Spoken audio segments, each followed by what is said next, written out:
नमस्कार मित्रों, मैं कवि हेमंत कुमार बेगूसराय बिहार से बहुत दिनों के बाद आप लोगों के बीच अपनी एक कविता के साथ प्रस्तुत हूँ। जैसा कि ये साल आप लोगों ने बहुत सारा चीज़ देखा होगा, बहुत सारी सदमें आई, तो मैं इस साल 2020 के बारे में अपनी इस कविता के बारे में बता रहा हूँ आप लोगों के बीच। मैं अपनी ये कविता रखने जा रहा हूँ, सुनिएगा मेरी ये कविता।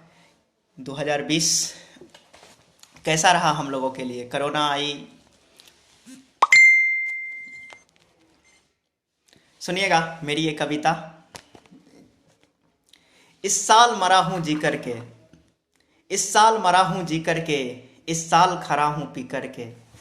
इस साल मरा हूं जी करके, इस साल खरा हूं पी करके। इस साल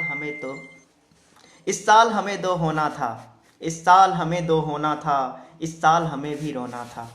इस साल हमें दो होना था, इस साल हमें भी रोना था। ये साल बहुत विकराल रहा, ये साल बहुत विकराल रहा, भारी प्रश्नों का काल रहा।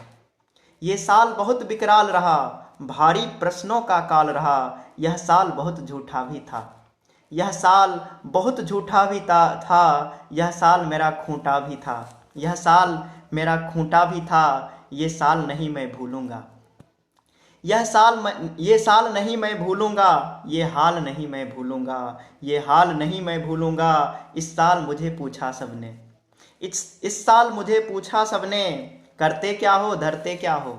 इस साल मुझे पूछा सबने, करते क्या हो धरते क्या हो। इस साल मुझे ये पता चला हम धरती पर क्यों आए हैं। इस साल मुझे ये पता चला हम धरती पर क्यों आए हैं। यह साल मुझे रोका भी था, यह साल मुझे रोका भी था इस एक अगम धरा पे चलने से। यह साल मुझे रोका भी था एक अगम धरा पे चलने से। यह साल कहा क्या होता है, यह साल कहा क्या होता है दूजा टुकड़ों पे पलने से। यह साल कहा क्या होता है दूजा टुकड़ों पे पलने से। इस साल का अपना मान रहा, इस साल का अपना मान रहा, इस साल का अपना मान रहा। हाँ कुछ कुछ ये बेईमान रहा, इस साल का अपना मान रहा। हाँ कुछ कुछ ये बेईमान रहा। ये साल तो आती जाती है, ये साल तो आती जाती है, इस साल मेरा मेहमान रहा। ये साल तो आती जाती है, इस साल मेरा मेहमान रहा। धन्यवाद अमित मिश्रा जी, आपका बहुत बहुत धन्यवाद। दीपक भाई, आपका बहुत बहुत धन्यवाद। आप सबको ये जाती हुई इस साल का